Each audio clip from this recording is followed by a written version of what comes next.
Yeah, this is Bang Bang Ray Hill. Please press the like button and subscribe. 1978, 79, when I moved to Lewisham, met Jimmy Tibbet, and the guy I met, that I'm trying to get hold of now about my book, is a guy called Brian Cox. I mean, Brian Cox was he's an actor, director, film director. His son does the same thing, acting, film director. And I want to get hold of him about my book, I wanted to read it. He's a good friend of mine. He was a good friend of Jimmy Tibbet's. And we go back a long, long way. And he was a good friend of my family's, my sister. Everybody in my house just loved Brian Cox, And I've been trying to get hold of him now for what? I don't know, 5, 6 years. And today I got a comment from someone saying that they know his family, and for me to send them something so they can get hold of me. So I don't like sending my number to anybody now, you know what I mean, just in case you don't know who it is. But hopefully I can get hold of Brian. I want Brian to read the book, look at the book and see what he can do with it. There's other people on it in a minute. I mean, when it's all done, it'll be unbelievable, my book, you know. But anyway, about Brian Cox, I met Brian Cox with Jimmy Tibbet. We met at a spill, a card spill in Deptford, and got to meet Brian. Brian, nice guy. He wasn't so big what he is now. He was quite slim. I think he hurt his leg on an accident, a car accident or something. I'm not quite sure. But he was with me. He was with me, Jimmy Tibbet, all the time, and also he was with Cliff Hills.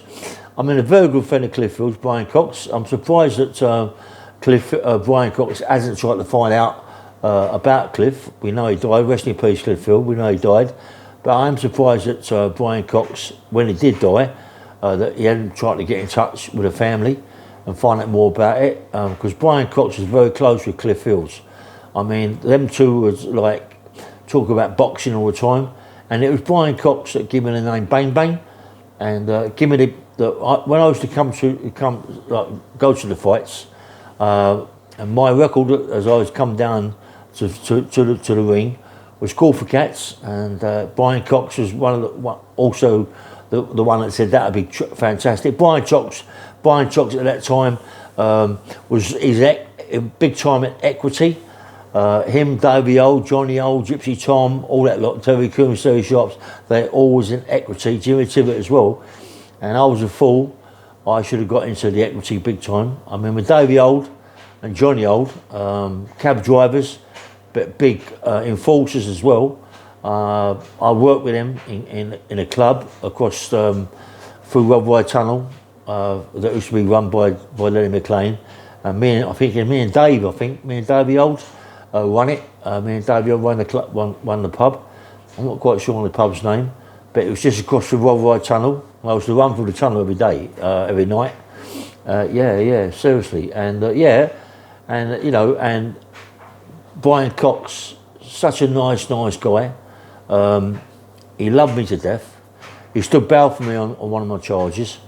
And to think that he was in a Beckett, I mean, he used to come to the Beckett all the time. The Beckett was nothing to him. He used to stand in the Beckett, give me directions, and all this, that, and that, with Jimmy Tibbet. I mean, and then you come out, I'll get put away in prison, and you're watching films in prison, you see Brian Cox. You know what I mean? It was so different, because I didn't think that was the same guy.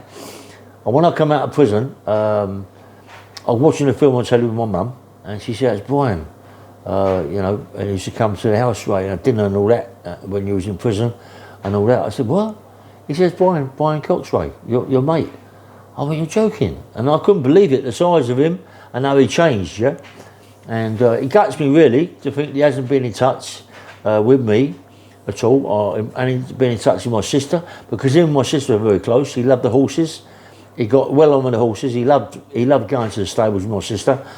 He just loved horses. My sister had horses around all the time. He just loved it, And I'm gutted really that I can't get hold of him. I did do a podcast about Brian when he stood bail for me, Brian. I didn't even know, I was in Brixton. I was in a little bit of trouble in Brixton at the time. They dropped all the charges, mind you, but it looked like I was in serious trouble.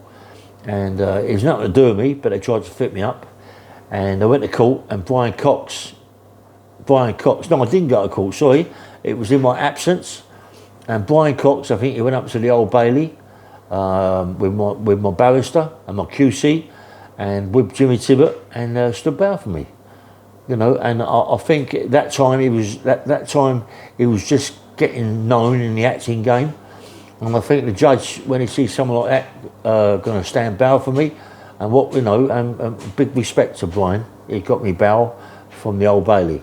And next thing I know, they're knocking on my door, telling me to get all my kit ready. I got bail. I couldn't believe it, you know what I mean? Walked outside, and Jimmy Tibbet, Brian Cox was there to meet me. And then we went for something to eat, had a little drink, and I met Cliffields with Brian Cox and Jimmy Tibbet about 4 or 5 days later, sitting down again in a cafe, you know, just an ordinary cafe, nothing posh. Me, Brian, Jimmy Tibbet, and Cliffields, yeah, and talking about boxing and enforcement work, and as I say, come on, Brian Cox never come on anything like that with us. I mean, he was like, you know, he wasn't into that at all, even though he liked to talk about it. I suppose later on in life, when he's directing films and all and producing films and all that sort of thing, all what we was talking about, me, Jimmy Tibbet, you know, you got proper gangsters talking around Brian Cox, you know. I mean, you had some proper gangsters. I mean, you had Eddie Richardson. I mean, it was a lot of times Brian Cox was around Eddie and Charlie Richardson with us, with Jimmy. And you've got to remember that Charlie and Eddie were proper gangsters, and so were Billy and Harry Hayward.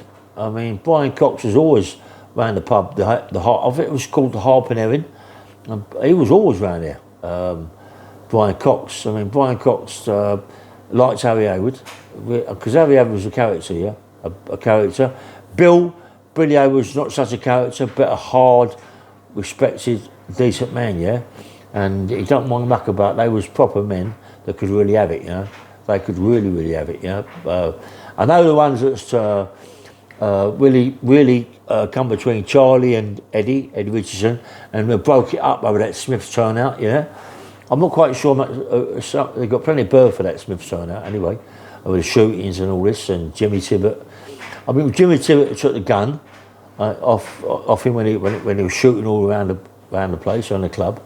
Jimmy Tibbet took that gun, yeah. Jimmy Tibbet, a very good friend of mine, mate. I mean, me and Jimmy, he was not like my dad, he was more like my brother, my oldest brother, and he loved me, Jim, and, you know, he looked after me.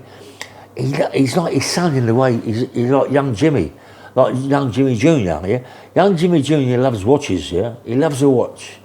And he has, young Jimmy Jr., he's had plenty of watches, like really expensive watches. You always see him when he does a podcast. He's always got Rolexes on, always Rolexes, but really expensive ones, yeah. Well, Jimmy was the same, but not Jimmy. It wasn't so much Rolexes, but he loved watches. And he used to come around my house in Hilly Fields, in Brookbank Road, and come around my house and give me watches. I had about like a drawer full of watches. You know, I'm not into this wearing watches thing. That isn't my thing, yeah. I mean, I've got a Rolex over there that I never ever wear really.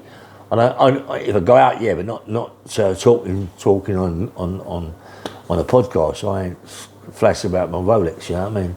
It was given to me as a present over my book turnout, and I have big respect for that. You know what I mean? It's there.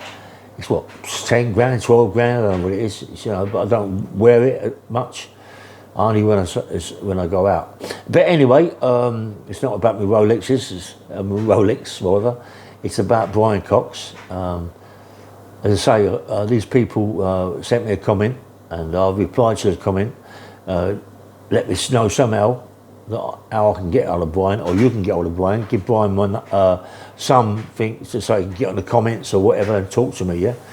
Because I really want to get hold of him, Brian. I mean, such a good friend of mine.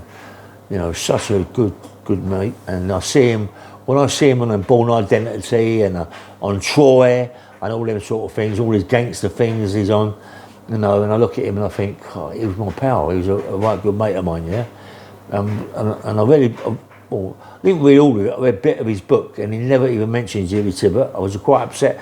Mind you, but he's a well-made man now. He's producer, publisher, and everything now, you know, and director. Does he want to get involved in gangsterism? I don't really think so. Mind you, but the films they do are all about gangsterism and shooting and killing people, right? You know, anything to do with Born Identity and all them sort of films. It's just the one a minute ago, Brian Cox. Obviously, people was let me know what it is on my comments. Yeah, you know, I'm disgusted that I can't get hold of him.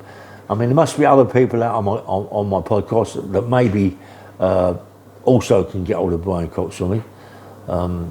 I just want him to read my book, yeah, when it's all done, and give me advice on other things. It'd be great. I mean, I'm going to see a guy next week. My mate Danny, he's big time in the film game. He's big time. I think he's done about 56, 60 films. He's big time in the film game. He wants to talk to me about my book too. He's saying to me that when it's all together, right, he said, I want to read it, yeah? He said, and I can pass it on to the people that I know. You know, he said, because I know myself that it's going to be the top one, well, it is going to be the top book, you know, without a shadow of a doubt. You know, it's going to go a long, long way. And I want people to love it, you know what I mean? And I can't wait to read it myself.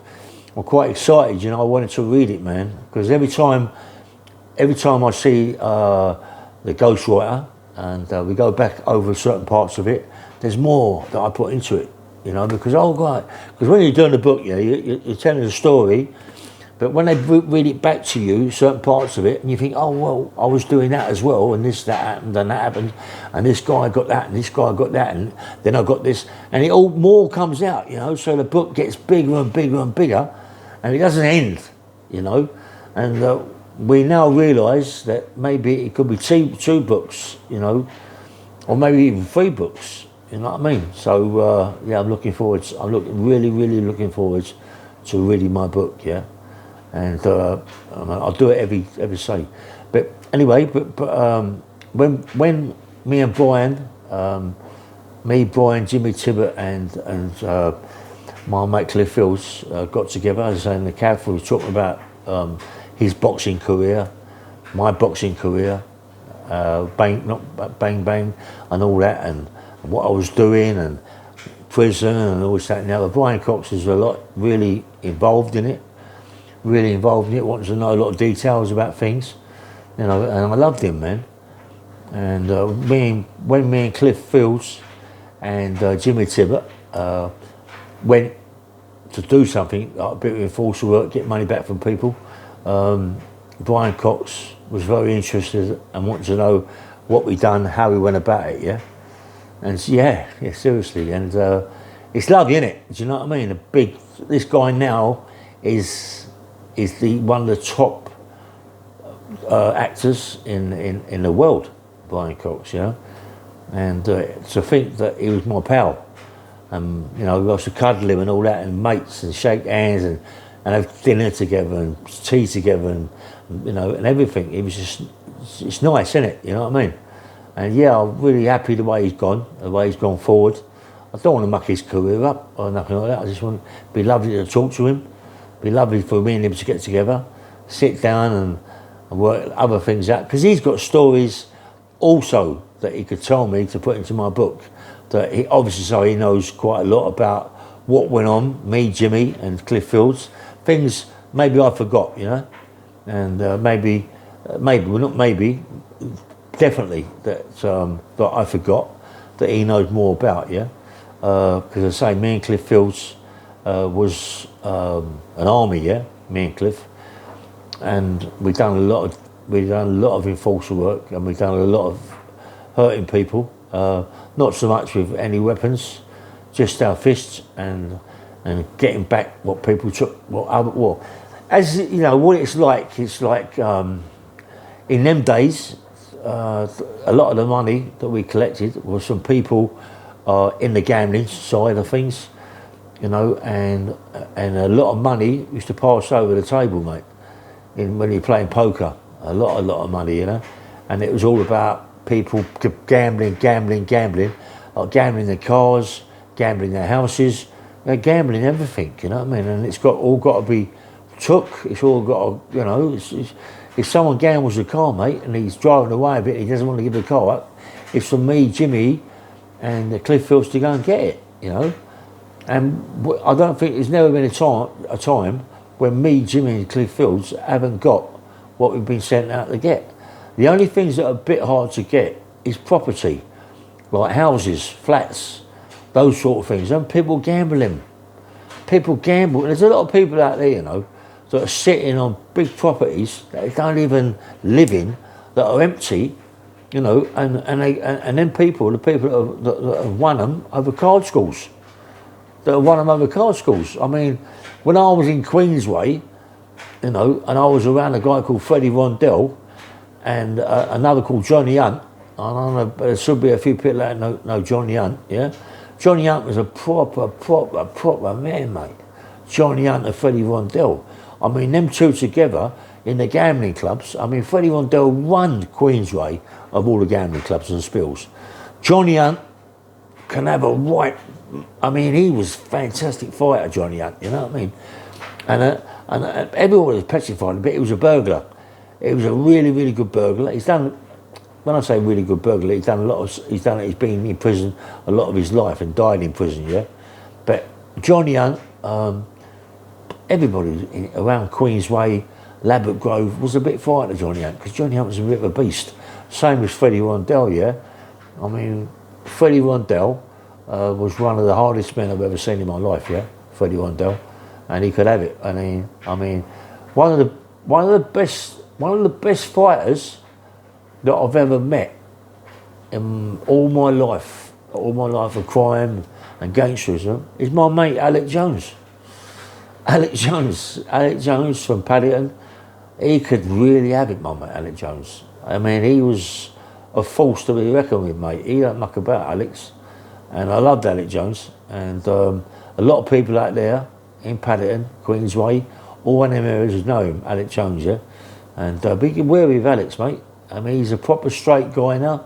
He's got his own business, does windows, doors and all that, you know, glass, you know, louver doors, but everything he does, yeah? And he's patio doors. And this guy, Alec Jones, is an airful, mate. Don't want to upset him. He can have a right fight, Alex. But anyway, this is Bang Bang Rail. There's a lot more about Brian Cox. I've got to sit down and try and put my mind set just on that, on me and Brian and Jimmy Tibbett and Clifffields, but I will later on, I promise, give you some big stories about that, yeah? So this is Bang Bang Rail. Please press the like button and subscribe, and have a nice day, yeah? Bye-bye.